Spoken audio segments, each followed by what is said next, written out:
नमस्कार दोस्तों, आप सभी का मेरे यूट्यूब चैनल पे स्वागत है। आज हम बात करने वाले हैं अमेरिका के महान समाजशास्त्री राइटर जो है रिचर्ड बेनकिन की किताब a quiet case of ethnic cleansing the murder of Bangladeshis Hindu. उनकी किताब में बताया कि 1947 में जब बांग्लादेश बना भी नहीं था, उस भौगोलिक क्षेत्र में जो हिंदुओं की आबादी थी वो लगभग 36% थी।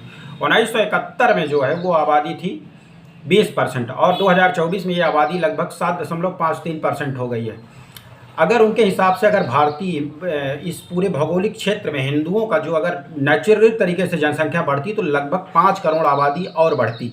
5 करोड़ आबादी कहाँ गायब हो गई, इसके बारे में उन्होंने पूरा डिटेल में चर्चा की है।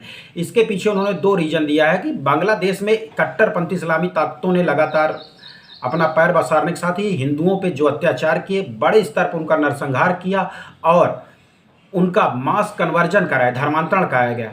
बाप के सामने उनकी 7-7, 8 साल की बेटियों का रेप किया गया, माँ बेटी का एक साथ रेप किया गया। इसके बारे में प्रॉपर किताब है, सबूत के साथ मैं बात कर रहा हूँ। सलाम आज़ाद की किताब है, आप देख सकते हैं, राइट कर सकते हैं, उनकी किताब है। उसमें किताब का नाम मुझे एग्जैक्ट नहीं याद आ रहा है। तो सारी चीज़ों के बारे में जो बांग्लादेश में हिंदुओं के ऊपर जो अत्याचार हुए हैं उस पर डिटेल में चर्चा की गई है। लेकिन भारत में कहीं भी आप देखेंगे इस पर बांग्लादेश में जो हिंदुओं की आबादी इतने बड़े स्तर पर कब हुई, कोई चर्चा नहीं मिलती। भारत का कोई समाज शास्त्री उस पर कोई नहीं लिखा, कोई मीडिया में बातचीत नहीं होती।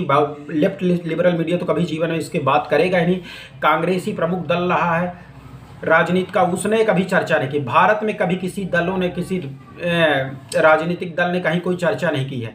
इसकी चर्चा की है अमेरिकी समाजशास्त्री ने, जिसके किताब के बारे में मैंने उल्लेख किया है। अब बांग्लादेश में इस्लामी कट्टरपंथी ताकतें जो रही हैं लगातार, वो अब इसके बाद से अब और ज़्यादा बड़े स्तर पर हिंदुओं का नरसंहार करेंगी। जान मान आपको बता ही चुके हैं, बहुत बड़े स्तर पर उनकी जा रही है। अब यहाँ पर सवाल उठ रहा है कि ये जो हिंदुस्तान में भाई भाई प्रेम की बात की जा रही है, अब ये वो कट्टरपंथी ताकतें हैं जिसने बांग्लादेश को बनाने वाले मुजीबुर रहमान के 3 साल बाद ही 1974 में ही पूरे परिवार का कत्लेआम किया। पाकिस्तान को बनाने वाले जिन्ना कायदे आजम जिनको कहा जाता है, वो आदमी बीमार होकर के उसको पहले हॉस्पिटल नहीं ले जाया गया तो एम्बुलेंस का रास्ते में पेट्रोल ख़त्म हो गया, वो बेचारा एम्बुलेंस में ही तड़प तड़प कर मर गया। जब ये उनके सगे नहीं हुए तो ये आपके साथ भाईचारे और अच्छे व्यवहार की आप उम्मीद इनसे कैसे कर सकते हैं। जो मैं सिर्फ कट्टरपंथी ताकतों की बात कर रहा हूँ। अब कट्टरपंथी समाज के बारे में एक अनुमान ये है कि अगर 3% लोग भी इकट्ठा हो जाते हैं तो उनसे कोई लड़ नहीं सकता है। तो ये तो 3% की जगह इनका परसेंटेज बहुत ज़्यादा हाई है। तो इतनी कट्टरपंथी ताकतों के साथ अब आपके पास क्या ऑप्शन बचता है? तो जाहिर सी बात है वही यहूदी वाला ऑप्शन आपके पास बचता है कि अपने आप को शक्तिशाली करो।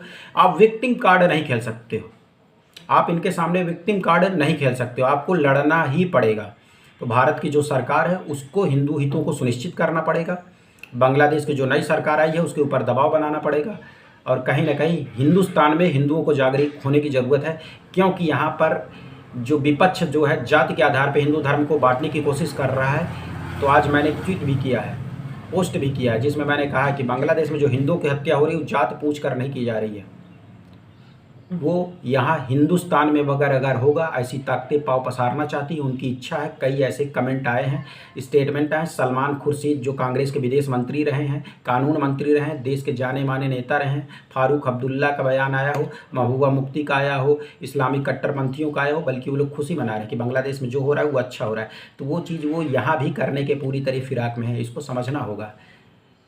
किसी ने सही कहा है, कल मैं पोस्ट भी देख रहा था कि हिंदुस्तान में जो अमरनाथ की यात्रा है, भगवान के दर्शन करने लोग जा रहे हैं, 80,000 सैनिकों के साय में हो रही है, क्योंकि हिंदुस्तान में भाईचारा बहुत है। कमेंट के माध्यम से आप अपनी राय रख सकते हैं। भी चैनल को सब्सक्राइब कर दें। बहुत बहुत धन्यवाद।